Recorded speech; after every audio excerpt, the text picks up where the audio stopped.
नमस्कार मित्रों, आज हम जानेंगे गायत्री विषय पे जो हमने कल चर्चा की थी कि जो भी गायत्री से जुड़े हमारे मन में शंकाएं हैं उनका हम निवारण करेंगे। तो आज एक निवारण और करेंगे आपके प्रश्नों का। जो प्रश्न है कि क्या गायत्री जप बिना स्नान किए हो सकता है या नहीं, गायत्री जप में स्नान और उसकी अनिवार्यता क्या है, गायत्री जप बिना स्नान किए भी हो सकता है या नहीं। इस प्रश्न के उत्तर में समझा जाना चाहिए कि प्रत्येक अध्यात्म प्रयोजन के लिए शास्त्रों में शरीर को स्नान से शुद्ध करके और धुले हुए कपड़े पहनकर बैठने का विधान है। अधिक कपड़े पहनने पर सभी कपड़े नित्य धुले हुए हों, यह व्यवस्था करना कठिन पड़ता है। इसीलिए धोती दुपट्टा पहनकर बैठने की परंपरा है। ठंड लगती हो तो बनियान आदि पहन सकते हैं, पर वे भी धुले ही होने चाहिए, यह पूर्ण विधान हुआ। अब कठिनाईवश इस व्यवस्था में व्यवधान उत्पन्न होने पर क्या करना चाहिए? इसका उत्तर यह है कि शास्त्रकारों ने कठिनाई की स्थिति में लचीली नीति रखी है। ऐसे कड़े प्रतिबंध नहीं लगाए जिनके कारण स्नान एवं धुले वस्त्र की व्यवस्था न बन पड़ने पर जप जैसा पुनीत कार्य भी बंद कर दिया जाए। उसमें तो दोहरी हानि हुई। नियम इसलिए बने थे कि उपासना काल में अधिकतम पवित्रता रखने का प्रयत्न किया जाए। यदि नियम इतना कड़ा हो जाए कि स्नान आदि न बन पड़ने पर जप साधना का पूर्ण उपार्जन ही बंद हो जाए, तब तो बात उल्टी हो गई।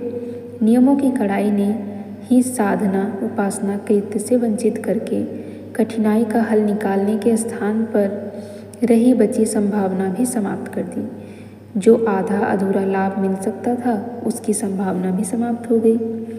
शास्त्र विधान यह है कि शरीर वस्त्र पात्र उपासना पूजा सामग्री देव प्रतिमा आसन स्नान आदि सभी को अधिकतम स्वच्छ बनाकर उपासना कृत्य करने पर जोर दिया जाए।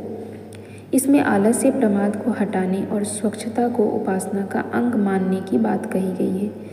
फिर भी कारणवश ऐसी कठिनाइयाँ हो सकती हैं जिनमें साधक की मन स्थिति और परिस्थिति पर ध्यान देते हुए विधान प्रक्रिया को उस सीमा तक ढीला किया जाए जितना किए बिना गाड़ी रुक जाने का खतरा हो।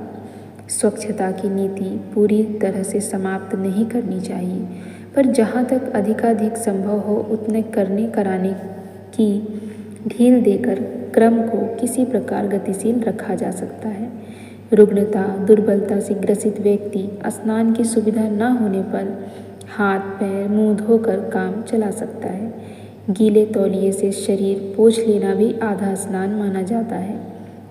वस्त्र धुले न हो तो ऊनी कपड़े पहनकर समझा जा सकता है कि उनके धुले न होने पर भी काम चल सकता है।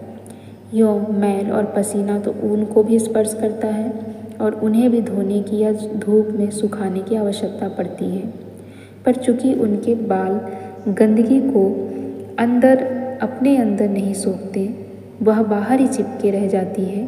इस दृष्टि से उसमें अशुद्धि का संपर्क कम होने के कारण बिना धुले होने पर भी ऊनी वस्त्र पवित्र माने जाते हैं। यूँ स्वच्छता की दृष्टि से वे भी ऐसे नहीं होते कि बिना धुले होने पर भी सदा प्रयुक्त किए जा सके, स्वच्छ माने जाते रहें। इसीलिए इतना ही कहा जा सकता है कि व्यक्ति की असुविधा को ध्यान में रखते हुए शरीर और वस्त्रों की स्वच्छता के संबंध में उतनी ही छूट देनी चाहिए जिसके बिना काम न चलता हो। अश्रद्धा उपेक्षा आलस्य प्रमादवश स्वच्छता को अनावश्यक मानना और ऐसी मनमानी करना उचित नहीं। रेशमी वस्त्रों के संबंध में भी ऐसी ही मान्यता है कि उन्हें धोने की आवश्यकता नहीं, वे बिना धोए ही शुद्ध होते हैं। यह मान्यता गलत है। सूत जितनी सोखने की शक्ति न होने से अपेक्षाकृत उसमें अशुद्धि का प्रवेश कम होता है, यह तो माना जा सकता है, पर उसे सदा सर्वदा के लिए पवित्र मान लिया जाए और धोया ही न जाए, यह गलत है। धोने के समय तो सूती कपड़े की अपेक्षा कुछ अधिक किया जा सकता है, इतना भर ही माना जाना चाहिए, धोया उसे भी जाए। रेशम के कपड़े पूजा में प्रयुक्त करते समय प्राचीन काल की और आज की परिस्थिति के अंतर को भी ध्यान में रखना चाहिए। प्राचीन काल में कीड़े बड़े होकर जब उड़ जाते थे तब उनके छोड़े हुए खोखले से ही रेशम निकाला जाता था। यह अहिंसक उपलब्धि थी, पर आज तो अधिकांश रेशम जीवित कीड़ों को पानी में उबालकर उनका खोखला उपलब्ध करके प्राप्त किया जाता है। इसमें मारने वाले की तरह पहनने वाले भी अहिंसा के नियम का उल्लंघन करने के दोषी बनते हैं। इस प्रकार हिंसा युक्त तरीके से प्राप्त हुआ रेशम पूजा उपचार में तो निषिद्ध ही माना जाए। अच्छा तो यह है कि उनका उपयोग सामान्य पहनने के लिए भी न किया जाए। पशु चर्म के आसनों के संबंध में भी यही बात है। प्राचीन काल में ऋषि मुनि जंगलों में रहते थे। वहाँ अपनी मौत से मरे हुए वन्य पशुओं का चमड़ा जहाँ तहाँ आसानी से उपलब्ध होता रहता था। आच्छादन के अन्य साधन उन दिनों वनवासी लोगों के लिए सहज उपलब्ध भी न थे। ऐसी दशा में उनके लिए आच्छादन में मृग, सिंह, व्याघ्र आदि के चर्म का आसन आच्छादन प्रयुक्त करना उचित था। पर आज तो जितना भी पशु चर्म उपलब्ध होता है उसमें 99% वध किए गए पशुओं का ही होता है। इस प्रकार हिंसापूर्वक प्राप्त किए गए चमड़े और मांस में कोई अंतर नहीं पड़ता। आज जब आसन के लिए ऊनी, सूती, कुशा, चटाई आदि के अनेक प्रकार के बिना हिंसा के प्राप्त आसन सर्वत्र उपलब्ध हैं, तो फिर पशु चर्म का उपयोग करने की क्या आवश्यकता। अहिंसक विधि से बनने वाले आसन ही उपयुक्त हैं। इस दृष्टि से कुशासन को अधिक पवित्र मानने की परंपरा ही अधिक उपयुक्त है।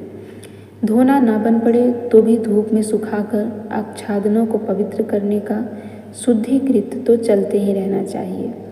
स्नान में जितनी शिथिलता अनिवार्य हो उतनी ही कमी करनी चाहिए। जितना अधिक बन पड़े उसी का प्रयत्न करना चाहिए। उपासना काल के मध्य में यदि मूत्र विसर्जन के लिए जाना पड़े तो हाथ पैर धोकर फिर बैठा जा सकता है। छींक, अपान वायु, जम्भाई आदि आने पर 3 आचमन कर लेने से शुद्धि हो जाती है। बीच में शौच जाना पड़े तो स्नान अनिवार्य है। यदि न बन पड़े तो जितना बन पड़े हाथ पैर मुंह धो लेने आदि से भी काम चल सकता है।